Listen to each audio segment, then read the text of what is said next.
Hey everybody, and welcome back to Life with Lolo. It is time for our weekly recap of The Chi. This is season 3, episode 5, and it was titled Terror Town. So this episode, y'all, was wild. Okay, a lot happened in this episode, and it was in the dark. So, let's just jump into it. So, we open up the episode where we like in some room. We hear like water, and the camera is going like real slow, but you hear water like somebody is taking a bath or something like that, and the room looks real like dingy, dusty, like no one will really like kind of live in there. But as the camera pans in, it goes into the bathroom, and then we see a girl in the tub, and this guy is bathing her. The girl is Keisha.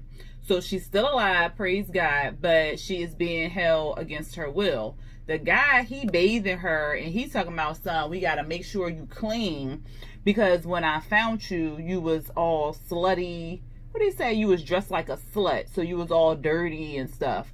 And he was like, but daddy gonna keep you clean. He just kept calling himself daddy. And I was just like, ugh, that just turned me some kind of way. She's scared, of course, and she's shivering. And then next thing we see him dunk her in the water. Like, you know, like head back, dunk her in the water and stuff like that. And then next thing we see somebody getting baptized. So Papa's dad is baptizing people in the ocean or the lake. I don't know what's out there or whatever, but he's baptizing them in a big body of water. And next we see Ronnie, he's about to get baptized. The pastor asked him, does he accept, you know, the Lord Jesus is in his life? And he's like, I do.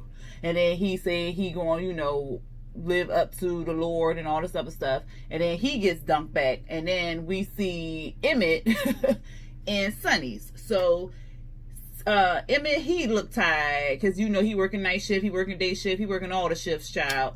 And Sonny like, well, what's up with you? Why are you still sleeping? Stuff like that. You had a late night or something? He was like, yeah, I've been, no, he was like, you had a late night up with the baby. He was like, I had a late night up with everything or whatever. And Sonny was like, well, yeah, somebody told me they saw you creeping out of here at 2 a.m. in the morning. And he was like, oh yeah, I just left my keys or whatever.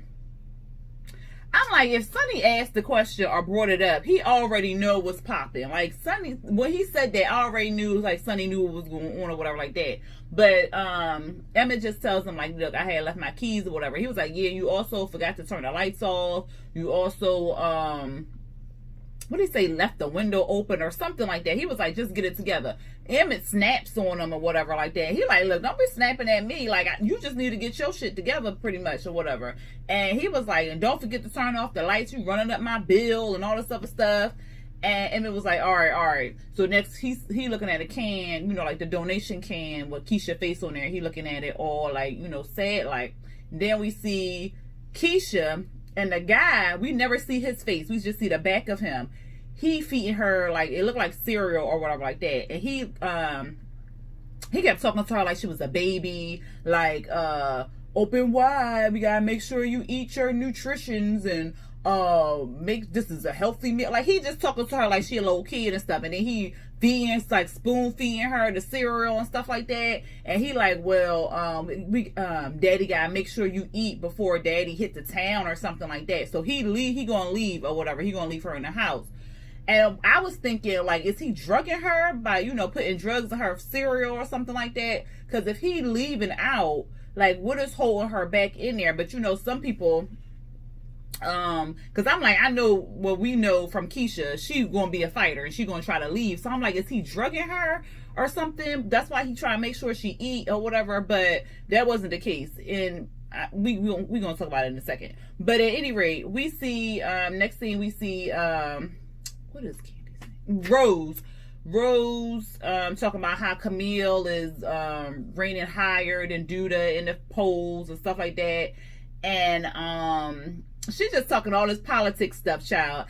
And then we see she getting, I'm like, you talking politics and he eating you out like that? What? He must not be doing it right. Like, what kind, why are you having this conversation? And and he go, like, what? He bow chicky wow wow in your poom. And you up here having these conversations like that. That ain't the conversations you had. But she having political conversations or whatever. Maybe it's turning her on. It's turning him on. I don't know, child. But he like, he said something, child. I don't know what he said. And she was just like, well, you need to do better or something like that. And you gotta inspire niggas to vote or whatever. And he like, what? And then he get up and then he flip her around and then he pound her out from the back or whatever. And then he like 2 seconds later, I'm like, okay. And she like, see, that's what you supposed to be doing in the polls or something like that. And he was like, F you. And she was like, you already did that or whatever. And then he offers her some pizza. I was like, is this the sex scene that Katie was talking about on Real Housewives of Atlanta? Because that wasn't all that in depth. I mean, it was something, but she was going on and on like it was. Maybe it's going to be some more sex scenes. I don't know. But at any rate, I was just like, I really wasn't buying that, Candy. Like, was it good or no? Because I don't know. Y'all let me know what y'all felt about the scene. Anyway, next we see Trig. He looking out the window with his gun and stuff. And somebody was like, why are you looking out the window like you Malcolm X or whatever? And so, I can't think of the girl's name. His girlfriend was like, oh, he trying to hide from the 63rd Street mob. And then one of her friends was like, oh yeah, I heard about that. He was like, well, you heard about that at? Who told you that? What? Who said something? Who said something? Whatever. Because you know he nervous. So she was like, well, you know, we just hear about stuff or whatever. But she don't say who she heard it from. And then she goes on her phone or whatever, and she looking, and Trey's girlfriend was like, would you stay off Grindr? Like, you gonna get some Trey who gonna do you wrong and kill you or whatever like that. And she like, Trey loves me and all this other stuff. And Trey's girlfriend was like, look, they kidnapping black girls out here and nobody give a damn. What's gonna happen when they kidnap your ass? And then the other friend, somebody, they gonna send her ass right back. I thought that was funny. Because I be saying that about my kids. I'm like, they're gonna bring y'all asses right back because y'all is just a mess. But anyway, they had that little scene, and then next thing, Trig was like, oh no, social services is coming or whatever like that, so y'all got to go. They was like, why we got to go? And why we gotta go out the back? This ain't Jim Crow days or whatever. She was like, we got to go. We try to make an impression on these white people or whatever like that. So they get out the house. The white lady come in there, or I'm sorry, social services come in there or whatever. And social services is like, you know, she introduced herself or whatever, and she got to do the little walkthrough and whatnot. And like she was cutting hair or whatever, so it's messy. So she was like, well, what's going on right here? She was like, oh, I was doing some clients' hair. And she was like, well, what kind of clients do you have? And she was like, I cut hair or something like that. And she was like, oh, okay, you have a license? And she was like, oh no, not yet, I'm working on that. And then she see like an outlet, like the plug was hanging out, like that was a safety hazard, period. Not just for kids, but she was like, you need to get that fixed or whatever. And so she just writing down stuff, and she looking through and writing down stuff. And then Trig, he like, why you writing down everything? You all judgy and stuff. You coming up here all judging and whatnot. Why I got to do this? This is my brother and shit. Why the fuck I got to go through all these hoops and ladders? She was like, look, just because you family don't mean that you ain't got to go through this. Like, we need to make sure his environment is safe and all this other stuff. She was like, look, because then she asked, she was like, well, do you live here? Or what's the relationship between y'all two? And he was like, we married. She was like, well, you ain't got that on your application. He was like, well, we getting married or whatever. She was like, just say you live with your partner or whatever like that. And so she was like, look, get the outlet fixed, get your business license in check, and change your application. I will see y'all in 2 weeks. And then she dipped out. I said, I know that's right. Because, like, just because you family don't mean you automatically get to take care of a child. Because, shit, sometimes family will hurt you more than a goddamn stranger. Shit. What we see? We see Ronnie. He looking at himself in a mirror or whatever like that. And he talking to the pastor because he in the, like, the small room, I guess in the back of the church or something like that. And he asked the pastor, he was like, do I look different? And he was like, you look dusty. He was like, well, damn, like, what? so the pastor gave him some clothes or whatever. And because, like, somebody recently died, they left some clothes and stuff like that. So he gave him a box of clothes. And then he was telling them, like, about this shelter or whatever that Ronnie can live at and whatnot. So that was cool. Then we see the kids. They at the pizza place. And they sitting there, it's, of course, you know the trio, Jake, Papa, and Kevin. They sitting there and they talking. And what they was saying, they was talking about something. Oh, about this haunted house or something like that. And then Kevin was like, okay, Gemma's on her way. And Jake was like, why the fuck you invite her? Why you invite her? Whatever like that. And he was like, cause I want her to come. He was like, well, if I knew she was coming, I wouldn't, I would have kept my black ass at home or some shit like that. He was like, I know, that's why I didn't tell you. I wanted you to come. Cause you know, Jake and Gemma don't get along or whatever, or Jake don't like Gemma. And then Gemma be putting Jake in her place, all this other stuff. So, Gemma come in, Kevin go meet her or whatever like that. Jake and Papa talking. He like, why he gotta be with some bougie bitch anyway or whatever like that. And Papa like, look, she's a nice girl, like just give her a chance or whatever like that. And like, this is the girl that he likes and stuff, so we gotta embrace her and all. You know how Papa do. And then he was like, and I invited somebody too. And Jake was like, who? And he was like, you know who I invited or whatever. And that's when Maisha woke up or whatever. And Jake like, oh God. So then that was that. And then next we see Keisha. So Keisha's still in this room, or yeah, it's a room. So she's still in the room, and we see like a camera. So it's a motion sensor camera. So every time she moves, the camera moves or whatever like that. So she can't move anywhere. And then she was in, it looked like her school uniform. So I was like, do the guy work at the school? Like, who is this guy or whatever? Do he work at this? Because she had on a school uniform. And then we see handcuffs on a bed, so he must handcuff her to the bed. And then it looked like a baby, was it a baby table or something? It was like a weird setup or whatever. But in the back, I want to say it was other uniforms on the back row. So I'm like, he must work for the school. So she picked up like this urinal. Not the urinal, bedpan. She picked up a bedpan, a metal bedpan or whatever like that, because she wanted to go pee. And so she picked up the bedpan, and then the camera started following her. So she went into like the bathroom, and the bathroom, because it really wasn't a bathroom, because it was like a tub in there, but it was like a metal tub, like one of them old-fashioned metal tubs or whatever. And it must not be a toilet in there, because she took the bedpan or whatever. So she took the bedpan in there, and she went to close the door, because of course, you know, the camera was still following her. So she trying to get some privacy to pee. Child, she go pee in the damn bedpan, and it's a fucking camera right there in front of her. And I guess he can hear her, or I guess he can watch her. And he was talking to her through the camera, because he was like, smile for daddy or whatever. I was just like, oh my God, this is some creepy ass shit. This shit was really pissing me off. So she just started crying, and I felt so bad for her. Like, I really like wanted to go through the TV and like rescue her, but then I'm like, this is a show. But then again, this should be happening in real fucking life. So I'm like, oh my God, like I just really felt for her. And I felt her when she started crying like that, because that shit was fucked up. Like, she can't even fucking piss. This man watching her through this goddamn camera. And then this whole daddy that. Oh my God. Oh, child. Next we see Jada. She on a date with Tomas or whatever like that. I really felt like they could have left Jada and Tomas part out, because it ain't really fit with the theme or whatever. But whatever. She out with a date on him. She meeting the family. I'm like, didn't y'all just start dating a week ago? Like, you mean this family already? But whatever. It's like a family party, family gets together or whatever like that. The mama, she was talking to Jada and stuff like that. And then she sent Tomas off talking about check on the enchiladas or some shit.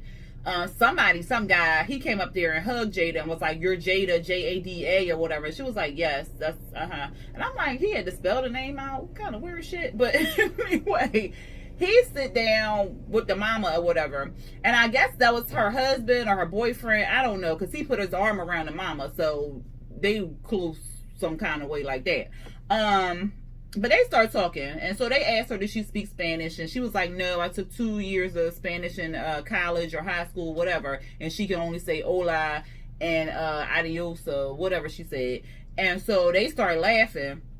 Then, which I felt was rude, they started talking in Spanish to each other, and I'm like, that was fucking rude. Like, what did y'all, you know what I'm saying? Like, that was rude to me. But then did the guy get up? Yeah, the guy got up and he came back with a drink or something like that, and then he mentioned Tomas' ex-wife, or not ex-wife, his wife, but she passed away. But he said it like they didn't say that she passed away or not like that. He was like, his wife such and such was nice or some shit like that. And she was like, wife? Like, what? Because, like, her whole demeanor changed because she like, wife. And they knew that her whole demeanor was going to change. You talk about somebody's wife, and she like, wait a minute, I'm here as the girlfriend. What you mean his wife or whatever like that? So they was like, oh, she passed away or whatever. And she was like, oh, thank God or whatever. And she was like, oh, no, not like that. I can see how, it came out or whatever. It came out wrong. And she was like, no. I'm just saying, like, thank God he's not living like a double life or whatever. And they kind of looked at her all sideways. But I'm like, y'all brought it up like she was still alive and this man was cheating. Like, I ain't like the way they did that. It was just stupid. So, I was just like, because they said the wife was a doctor or some shit like that, and she was kind and nice. I don't know. It was just, I ain't like the way they did it. I ain't like it. But at any rate, we see Dominique. She in the kitchen, she chopping up meat or whatever like that, and she talking to Emmett about, like, when we going to tell Sonny, like, you think he's suspicious type thing. And Emmett is like, no, we're not going to tell him. I got a plan for how I'm going to tell him and stuff like that. It's when I tell him, it's going to be like, oh, okay, here go money for your light bill, or here go money for this or whatever. And I'm like, no, that's not the way to do it, because you're using his stuff up or whatever. And so she was like, she said something, and he was like, yeah, don't worry about that, just chop up the meat or some shit like that. She was like, oh, I like him when you say control daddy. And he was like, don't start nothing you can't finish. So they was like flirting. I said, this gonna be a mess, because Emmett can't keep his dick in his pants. But next we see the children. They at a haunted house, or like some old building. It really wasn't like a haunted house. It was like some old building where people had said it was haunted or whatever like that. They talking about ghosts, and it looked like it was an old school or something like that. And so they talking about ghosts and how they gonna talk to the ghosts and all this other stuff. And then they was real scary, like, because then Maisha turned on the lights, child. They started screaming. She was like, well, I just turned on the lights, y'all some punks or whatever. And they was like, well, Gemma was like, well, I've heard that it's best to talk to the spirits in the dark or whatever, because they're more willing to come out or whatever. And Jake was like, yeah, I saw that in the movies or whatever. And she was like, well, they're not always depicted real or something like that. And he was like, what the fuck bitch, or some shit, or shut up or something he said. And then Kevin was like about to get him or whatever. He like, I don't talk to my girl like that. So I think Papa had came in the middle and was like, calm down or some shit like that. And Maisha was like, yeah, oh, look at my baby being the peacemaker or something like that. And then like the power went out. And so then they started screaming even more. But it was like the power went out all over the city or whatever like that. We see Keisha. She on a bed, and she like laying back on her back with her head hanging off the bed. And she looks like, child. Next we see the power went out. So she hopped up like, wait a minute. Like, the power went out. What's going on or whatever like that. So the power went out. So no camera, no nothing. So everything is dark or whatever like that. She ends up finding a flashlight, and we can hear her going over there to the door trying to get it open. But she couldn't get it out, because you can hear her start crying and stuff. You can hear her fiddling with the door, and you can hear her start crying. So then it was like defeat. She couldn't get out the door or whatever like that. What happened, child? Oh, what was it? Oh, that's when the kids started screaming and running and all that other stuff. Oh no, so they was in the school still. The kids was in the school, and I think Gemma was like, "This is cool that we in the dark and stuff like that." And they was like, "This ain't cool and stuff." So they started going back and forth or whatever. Then something child popped out. They started screaming and started running. They was screaming and running and all this other stuff. Then we see Emmett. He bandaging up Dom, because I guess that she was chopping up the meat. She must have cut her hand when the power went out or whatever. So he put in a band-aid on her and stuff. And then she finds out that his mama a nurse and whatnot. And so she like, well, what we gonna do? Because how I'm gonna cook this food in the dark and stuff. And he was like, oh, we can use the smoker. The smoker don't require electricity. And he was like, come on, let's get this money or whatever. Then we see Jada. She in the bathroom. She listening to some motivational tape, child. It's talking from Ayana, talking about some, I'm enough, I'm safe where I am, I love and what she say? I love, what? something about I love and I'm improvement or something like that. I'm worth more. Then she said, because the taping said that, she was saying like, I am worth more than a partner whose dead wife, or what she say, who has a dead wife and a crazy ass family, some shit like that. I said, oh Lord. And then we find out that the blackout is only affecting the south side of the city or whatever. Because we see Ronnie, he looked like he was in a church or whatever with the pastor. He got his little suit on that he got from the pastor or whatever like that. The pastor and some lady, they're talking about how the devil knocked out the power, but they still going to rejoice and all this other stuff. And then the pastor had said something to Ronnie like, thank goodness Abraham Lincoln signed the proclamation. And Ronnie was like, well, that ain't really true, because slaves wasn't really free until 2 years later. I said, oh, look at Ronnie knowing some stuff. Because the pastor was like, what? Wow. I said, you better tell him about Juneteenth, Ronnie. So he was, so then the choir started singing or whatever like that. And Ronnie looked like he's about to praise dance. But they was like, oh, you like this song? He was like, yeah, this my grandma's favorite hymn. She always liked this hymn. And they was like, yeah, she would come in with her little jewel shoes on and all this other stuff decked out and whatnot. And he was like, yeah, she praised the Lord in style. And speaking of my grandma, I'm going to go check on her, make sure she all right. So then he leaves or whatever. We see the kids, they're in the hallway, child. They talking about how the hell they gonna get home. Because I don't know how far this building was from where they was, but it sounded like it was far. Because they was talking about catching an Uber, walking. Gemma talking about something. She gonna walk down some street, St. Lawrence or something like that. Obviously the street rough. Because Maisha and them was like, girl, no. This ain't, what did you say? This ain't Boys in the Hood. This ain't Boys in the Hood. We ain't trying to get shot. We trying to live another day or some shit like that. So they going back and forth.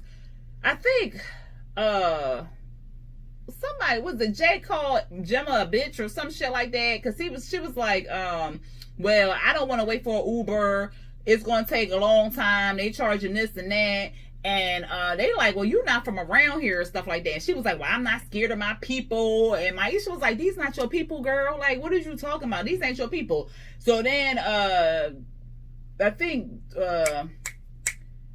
Gemma said something to Papa. Maisha was like, look, don't be talking to my man like that. And so Papa was like, look, I understand, like, I appreciate you having my back and all this other stuff, but we need to figure out how the hell we gonna get home. Like, how we gonna get home or whatever like that. So Gemma and them, Gemma and Kevin, they decided to walk down St. Lawrence, down the rough neighborhood or whatever like that. Jake was like, may y'all rest in peace. I said, well, damn. So then Papa is old silly stuff talking about, we supposed to be brothers, man. I said, Lord, these kids be cracking me up. The kids be cracking me up all the way through. Oh my goodness. So then we see Ronnie grandma. She banging on some door. I don't know if it was their old house, because it didn't look, maybe it was the back door. Because she was banging on the door talking about, Ronnie, let me in. Ronnie, let me in. Open up this door. Open up this door. Let me in. She in her nightgown with her cane. I said, oh my God. People walking by, they just looking at her like, what the fuck? And so she was like, y'all ain't gonna help me. Y'all ain't gonna help me. And so then one of the homeless guys with a cart, he saw her. He was like, Miss Ethel, what you doing out here or whatever? She was like, I'm here to see my grandson, Ron. He done locked me out the door. I can't even watch my court shows and stuff like that. Where is he at? He was like, Miss Ethel, you moved or whatever. You moved or whatever. She was like, I ain't nobody moved. And he was like, well, you did move. Let me take you there. She was like, unhand me. Help me. He is kidnapping. Oh, God. This shit was funny. Like, the circumstances is not funny because she got, I'm assuming they trying to say she got Alzheimer's or dementia or something like that. But the way it went about, because she was just like, unhand me. You was trying to kidnap me. Get off me. That shit was funny to me. So what happened, child? Oh, so then we see Ronnie. He at the old folks home, the nursing home or whatever. And he like, Grandma. And so he calling her name because it's dark in there. Of course, you know it's dark. Ain't no flashlight, ain't no generator pop on or nothing like that. I'm like, then they need to have a generator because it's supposed to be like a nursing home or whatever. But no, they still in the dark, child. So he like, somebody help me. Somebody help me. So he calling somebody for help. This nurse come in there and she like, what's the emergency? Like, what's going on? I got 26 beds. What's the problem? He was like, where's my grandma? She was like, I can't be babysitting your grandma. I'm like, we got all these other emergencies or whatever like that.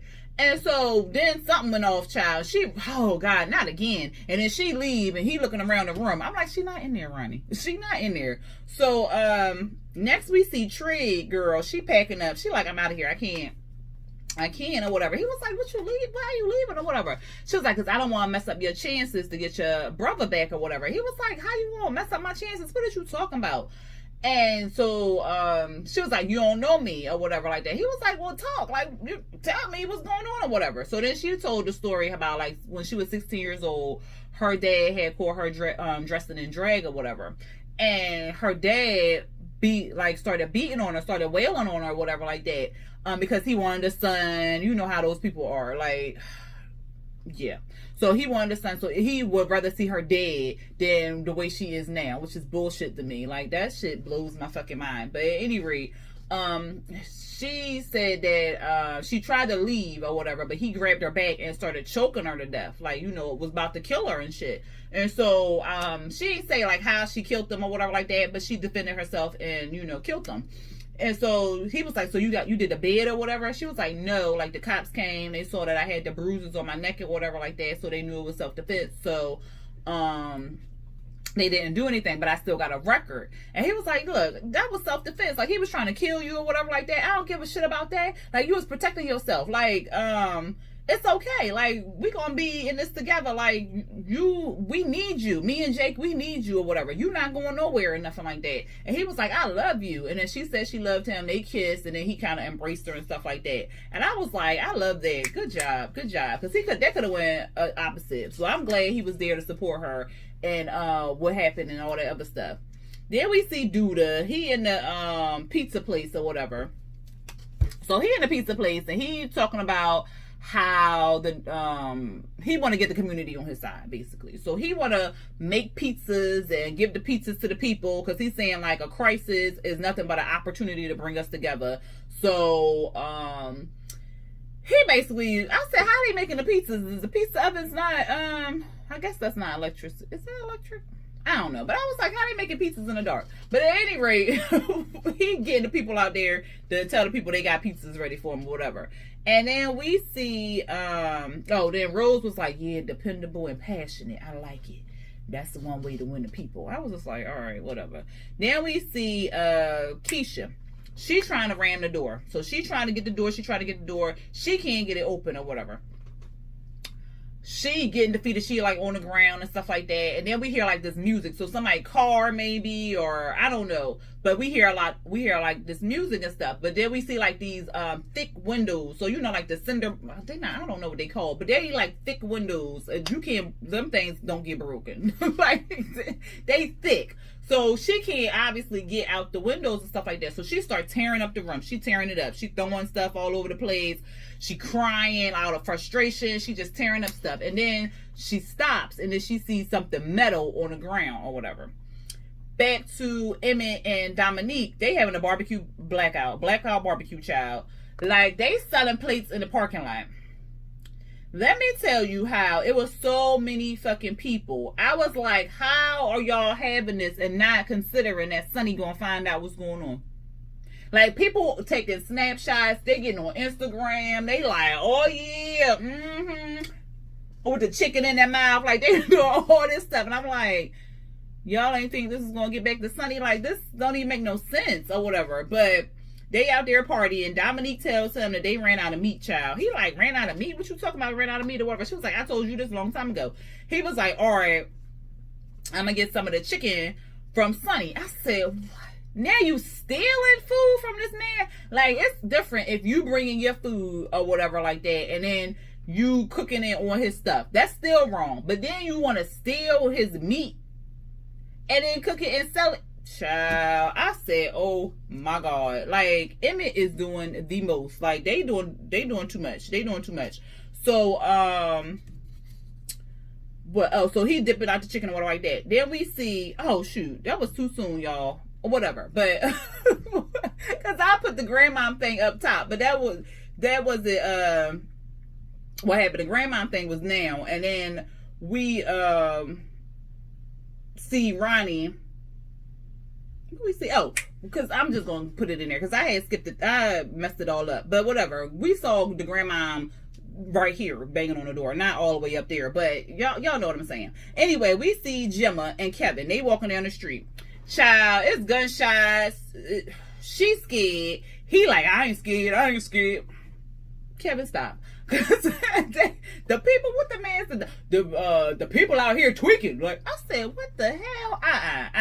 Then they stop and look at a damn memorial. I said, this ain't the time to look at no goddamn memorial. They shooting and shit, and people staring y'all down like what y'all want and shit. If y'all don't go, they talking about the memorial and how they found the girl's body and stuff like that, and how they thought it was Keisha and whatnot. And then next we see like this, I think it was a pit bull or something. The dogs start barking and stuff, and then Kevin's like, don't make no sudden moves, but they start haul ass running or whatever. Then we see Ronnie. He, the homeless guy who found Miss Ethel, he must have called Ronnie or something like that, and he met up with his grandma and stuff like that, and she was like, oh, Ronnie, you found me or whatever like that, you okay? And no, Ronnie was like, hey, grandma, and she was like, yeah, this man was trying to have his way with me. That's what he was trying to do. I was cracking up because I was like, Miss Ethel, that man was not trying to have his way with you. She up here lying. Ronnie was just like, all right, thank you, man, thank you, or whatever like that. And so she I'm just gonna get Ronnie out the way, child, and then we're gonna come back to Ronnie at the end. So then she remembers Ronnie or whatever, because she was like, yeah, Ronnie, you my grandson. He was like, you remember who I am? And she was like, yeah, I remember you my grandson, and you coming back from the service or whatever. I was like, you're not quite there, but that's your grandson or whatever. And so he was like, he told her that he just got baptized and stuff, and she was like, yeah, again? And he was like, again? She was like, yeah, I baptized you when you was a baby. I didn't know that. And she was like, yeah, because your mama was a whore and your daddy wasn't shit. So I said, well, damn. She was like, so I had to make sure God was going to protect you or whatever like that. And so she said, is that girl still missing? And he was like, yeah. And she was like, no worries, you going to find her or whatever. So I said, that's interesting. But going back, we see this thing.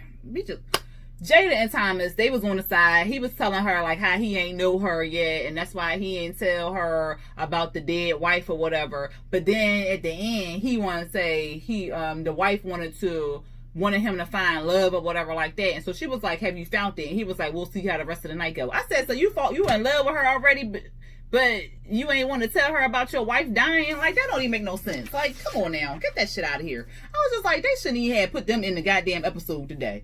And so, we see Gemma and Kevin, they still walking. Somehow they met up at the same spot that Maisha and Papa was at. But then I found out that spot was where Emmett and it was Sonny's. So I was just like, well, they must have took an Uber and then they just walked. Why did you say take the Uber altogether? But whatever. That's what Papa asked Maisha to be his lady. I thought that was real cute. And then it was extra cute because Maisha was like, well, what do you want from me? And he was like, what? I never thought about that. She was like, look, we equal. We got to figure out what we want from each other so we can have this balance and stuff. So I thought that was like really cute or whatever. And then they started dancing and stuff. And then we see Gemma and Kev and Papa and Maisha, they out there dancing or whatever. And so then we see Emmett, he outside. And he's talking to this girl, and Dominique had pulled him to the side and was like, don't, she was like, excuse me. He was like, don't be getting jealous. She was like, I ain't nobody getting jealous, boy. You know who that girl is? She write the Ritz and Rice blog or some shit. And she was like, she eats at people's restaurants and then writes about them and all this stuff. She ain't eating none of this food because this ain't my best stuff. And he was like, girl, this show's good stuff or whatever like that. She was like, no, Emmett, you don't understand. He was like, it's all right. So he gave the girl a plate. Then we see the party's still going on. The party's still popping. I'm like, oh my God, all these people. And it looked like it was more people coming to the damn barbecue, child. This wasn't next, but we gonna go here. So Emmett smiling, Dom smiling over there. Why Sonny walk up behind Emmett? I said, did he think he wasn't? So he walked up to him, and so Sonny was like, what the fuck is going on around here? He was like, it was the blackout had turned the freezers off, and I ain't want the chicken to go bad, so I thought we would fry it up or whatever like that. Sonny was like, look, you still lying? Like, you lying to my face? I thought you was better than this. I thought that we was spending time together, and I was, you was learning something from me, and I treat you like my son, and all this stuff. So he was going in on Emmett. And he was like, what do you have to say for yourself? And Emmett ain't had nothing to say. He was like, look, I want you to shut this shit down and get the fuck out or whatever. I said, damn. Dominique looking over there like, oh shit. And Emmett looking all stupid in the face. And I'm like, what did you expect, Emmett? What the fuck did you really expect? We saw Jake with Duda. So Jake and Duda in his office or whatever like that. They listening to some jazz player or whatever.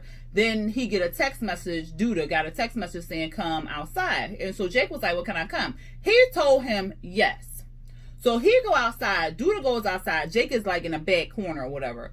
And this guy, he roughing up this guy talking about something. Oh, I caught this man spray tagging your signs or whatever.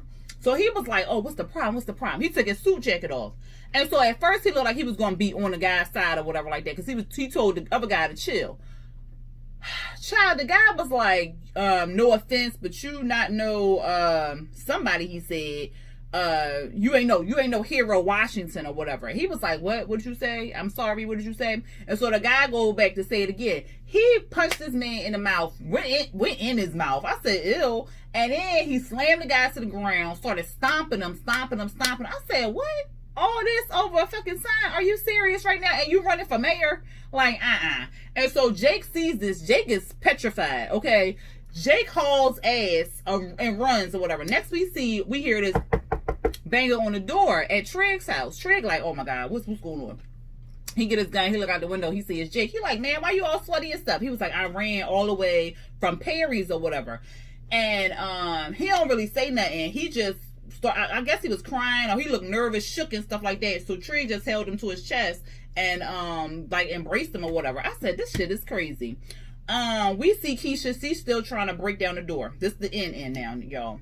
So Keisha, she's still trying to break down the door. She do it. I was like, yes. She's finally break down the door. And she running up the steps or whatever like that. Oh no, she just stood there for a second. And then we hear footsteps. So then she run up the steps. She trying to bang open this other door. I said, God damn. So it's another fucking door. And it's got all these locks and stuff on there. Somehow she hears footsteps. She tries to break down the door. We see Ronnie, he walking down the street. He asking people, you know where this shelter at? They like, no, we don't know where this shelter at, whatever like that. We see Keisha again. She busts down the white door with all the locks on it, whatever like that. She outside. She like, oh God. And I'm like, oh my God, Keisha, get up, girl, get up. She don't get up, child. Next, we see the fucking dude, whoever this dude is, he snatches her ass up. She starts screaming, help me. Ronnie walking down the street, he's somewhere near the house because he hears her screaming and he like, Keisha. And then the fucking show went on. I said, what the fuck?